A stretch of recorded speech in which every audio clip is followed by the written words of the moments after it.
last time in the good Star Trek movie. Oh no! Khan escaped from his prison. A new toy called Genesis that creates life in 2 seconds but still can't create a good Sonic game in years. Christy Alley as a Vulcan. She does well, but that's just plain weird. Revenge is sought after, and Shatner says Khan's name like he's passing a kidney stone. What's this? Spock is sacrificing himself for the crew? It appears this Vulcan wants out of this franchise. Will he be sucked back by the fact that he's the most marketable character? Stay tuned. Same Star Trek time, same Star Trek channel.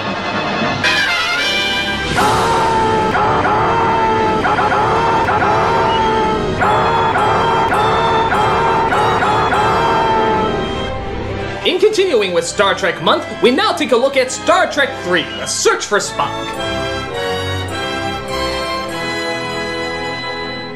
Now, out of all the odd-number Star Trek movies, this is probably the one that people say comes close to actually being pretty good. But it still lacks the epic rivalry of 2 or the clever comedy of 4, and so on and so on. Is it worth searching for? Let's find out. This is Star Trek III. So we open up with a recap of the last movie, and we discover a rather effective way to save money on your opening credits. Just play your previous movie backwards. Yeah, who needs big special effects when you can simply push the rewind button on your last film? We then cut to Kirk, who is still shaken by the loss of his Vulcan buddy. With most of our battle damage repaired, we're almost home. Yet I feel uneasy, and I wonder why. Well, it's either the bean burrito that might be giving you indigestion or the fact that your best friend just died. I don't know, maybe it's the burrito. A hero's welcome, son, is that what you like? Well, God knows it should be. We then cut to elsewhere in space, where a Klingon, played by Christopher Lloyd, is gathering info on the Genesis project. And apparently he buys his animals from Gozer's pet shop and aquarium. That thing is so cute. I'm gonna name him Balzac. Hello, Balzac. How you doing? And apparently he's so important to the story that he even gets his own scene. You're dead. Look, quick. Yeah, wasn't that vitally important? I couldn't see the story moving forward unless we knew that Balzac got fed. It's the crux of the movie.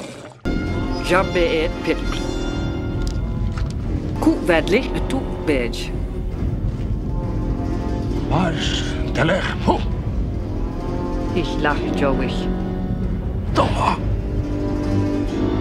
Jayaj. Kapla Joey.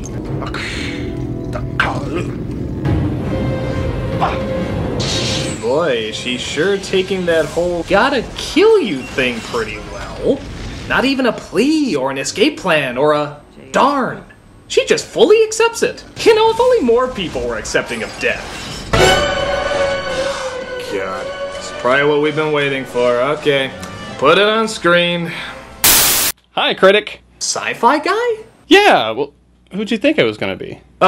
No one. I thought it was gonna be Anyway, what's up? Well, I got that copy of Star Trek V that you wanted. Oh, that's right! I don't have a copy of it because I only try to own good movies. Yeah, well, you know, being a sci-fi nerd, it's kind of required by law that I own everything Star Trek. Even the really bad stuff, like the Christmas special.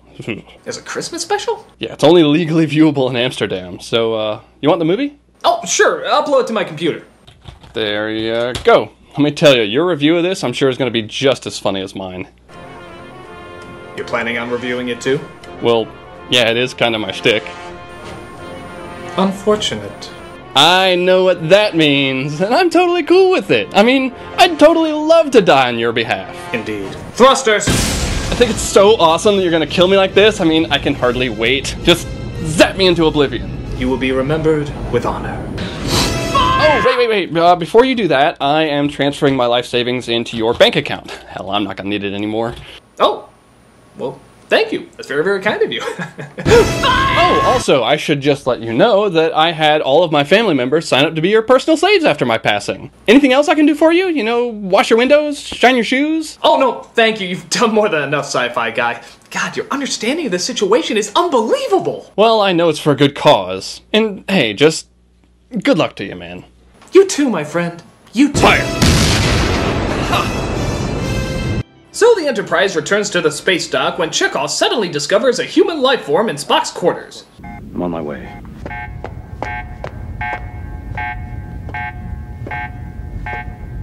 Lord knows the security team doesn't go in first. It's too scary. They're only dressed for in case a 1940s football game breaks out.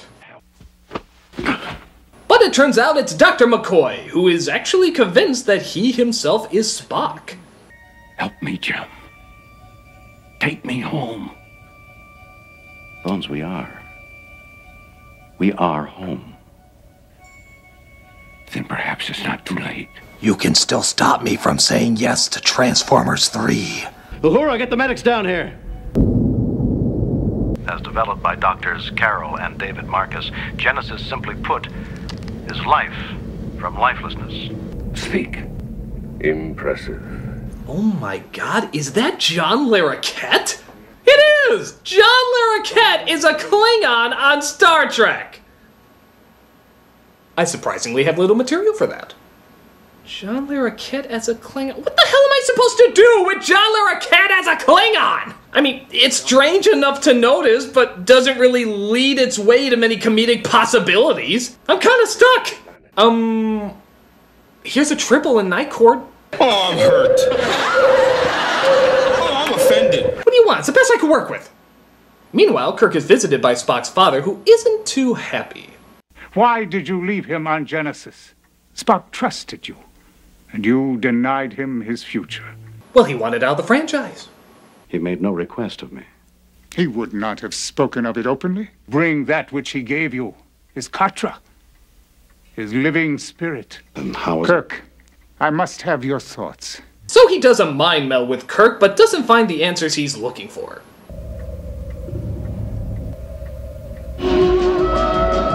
Oh, God, look at all the green-skinned whores.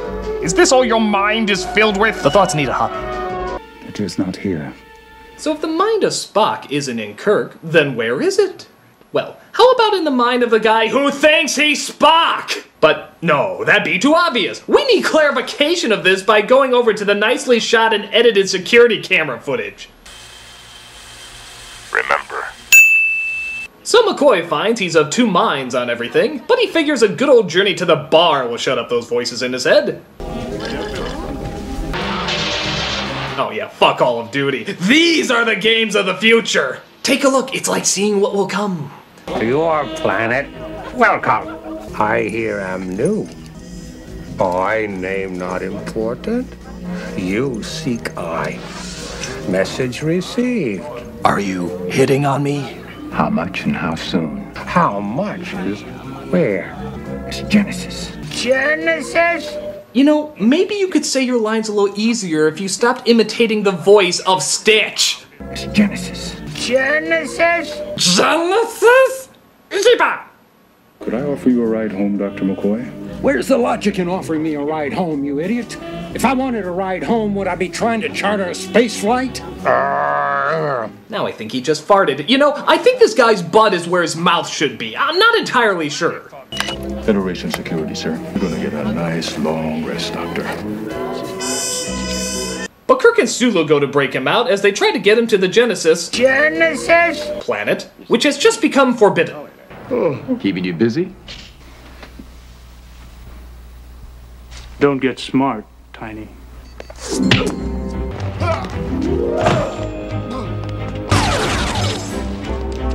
Don't call me Tiny. Anytime you want to use the word tiny, just use the word Takei instead. The Kobayashi Maru has set sail for the Promised Land. So a good chunk of the gang steal the Enterprise with Starfleet not far behind. Commander Starfleet on emergency channel. He orders you to surrender this vessel. Well, I have no idea what a vessel is, so I can't surrender it. Kirk, you do this, you'll never sit in the captain's chair again. Well, technically his contract has him for 3 more movies, so that's very unlikely. Prepare for warp speed, stand by transwarp drive.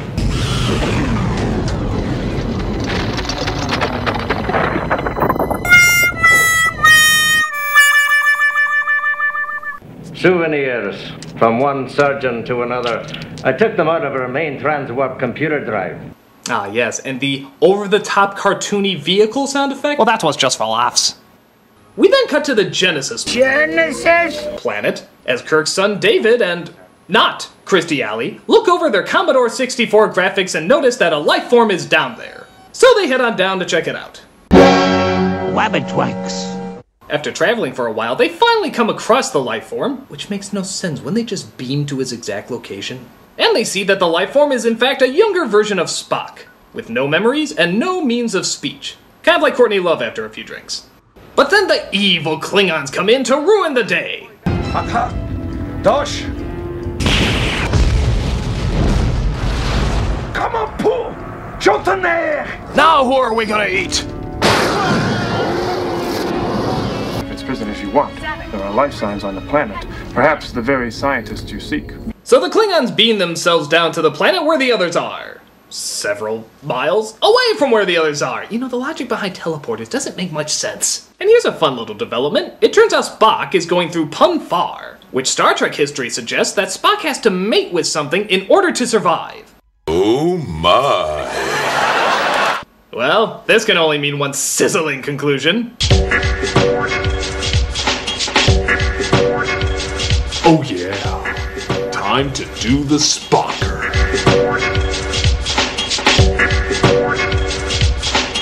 Oh yeah, rub those fingers, caress those thumbnails.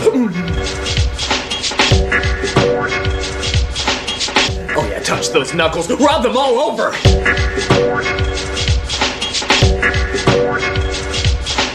Now rub the inside of her wrist and gently work your way around to it. You know, this isn't very sexy.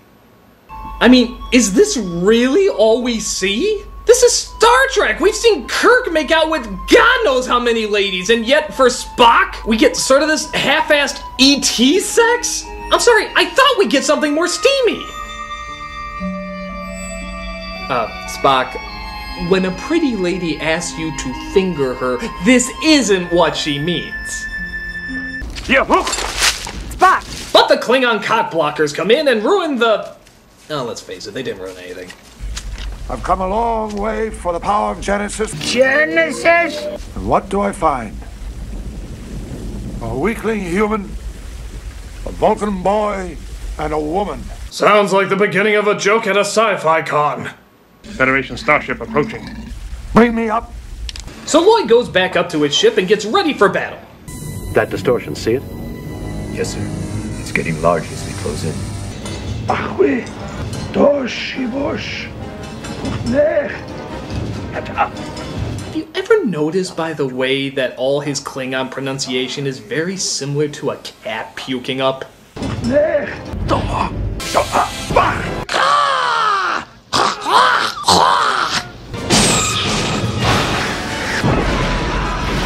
shield's non-responsive. Scotty, your automation system's overloaded. I didn't expect to take us into combat, you know. Oh, yeah, because stealing a starship and being hunted down by the entire Federation wouldn't ever put you in a situation where you need to defend yourself. So the Klingons fire at them, they fire at the Klingons, both are unable to use their weapons, and they find themselves at a stalemate. And this leads to probably one of the most senseless, disturbing, yet emotional death scenes that has ever come out of any Star Trek film. Ballsack! No! Precautionary, Mr. Chekhov.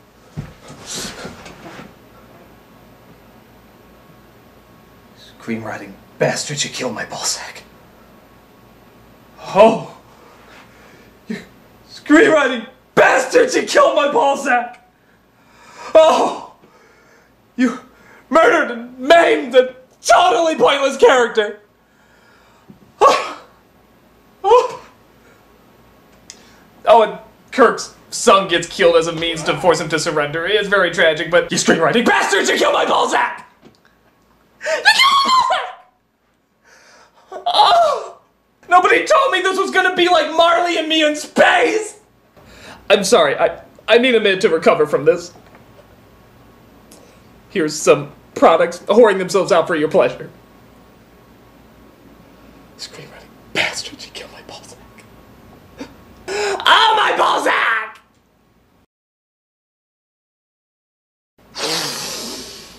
Okay. I think I've recovered. So, as you can imagine, nothing can top the dramatic explosion that was the death of dear Balzac. They've reached the height of dramatic tension, people. There's no way they're gonna top it. The best we get is the blowing up of the Starship Enterprise as soon as the Klingons get on board. And the heroes watch from the planet. Ooh! Below, bring back Balzac! Actually, the blowing up of the Enterprise is pretty epic, and they give it a lot of weight, too. I especially like the build-up when Lloyd puts together what the self-destruct countdown means. The ship appears to be deserted. How can that be? They're hiding. But the bridge seems to be run by computer. Let me hear. 9, 8, 7, 6. 5! Get out! 3. Get out of there!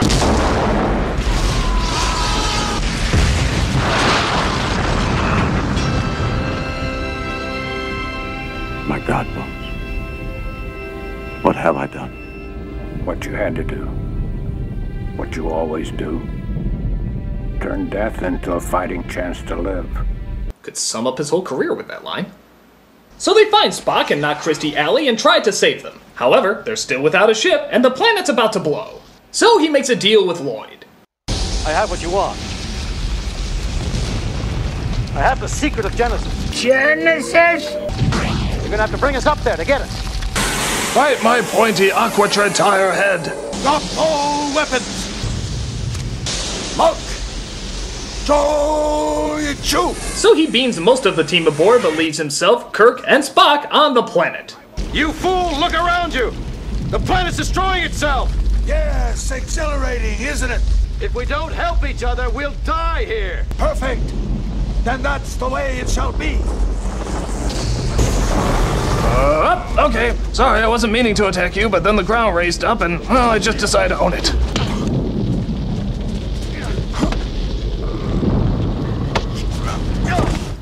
Yeah. I think all the straps on Shatner's girdle would break if he pulled that stunt off. Ooh, all 4 of his balls!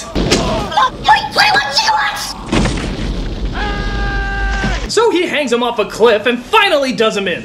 I have had enough of you! I was frozen to... They take control of the Klingon ship and take Spock home to the planet of Vulcan. There, on a Siegfried and Roy stage, they talk about making the transition from McCoy's mind back into Spock's. What you seek has not been done since ages past, and then only in legend. Your request is not logical. Forgive me, T'Lar. My logic is uncertain where my son is concerned. Well, I guess the all logic-based society says logic only holds weight some of the time, and they decide to do the transition. Spock wakes up okay and walks around in a robe from a spa. I have been, and ever shall be, your friend. Yes. The ship. Out of danger. You saved the ship. I blew it up later, but eh. Jim. Your name is Jim. So Spock gets his memory back, Takei cops a feel, and we're not so subtly told the adventure continues. For the needs of the franchise outweigh the needs of not kicking a dead horse. So that's Star Trek III, The Search for Spock, and honestly, I don't think it's that bad. I mean, okay, it's not as good as some of the others, and it does drag at times, but it's still got some big death scenes, some strong moments, and it does feel very operatic at times. I think the major thing missing is that it needed a villain along the lines of Khan to really complete it, and even though Lloyd is a lot of fun, and he's a pretty good bad guy, the character is just sort of a one-note nut. I think a really strong rivalry would have made it a lot more epic. Overall, though, I think it's still pretty good. I can see how others may find it boring, but I think the strong stuff still stands out. It's not the best, but it's got enough good moments. And just as the adventure continues, so does Star Trek Month. I'm the Nostalgia Critic guy, remember? So you don't have to.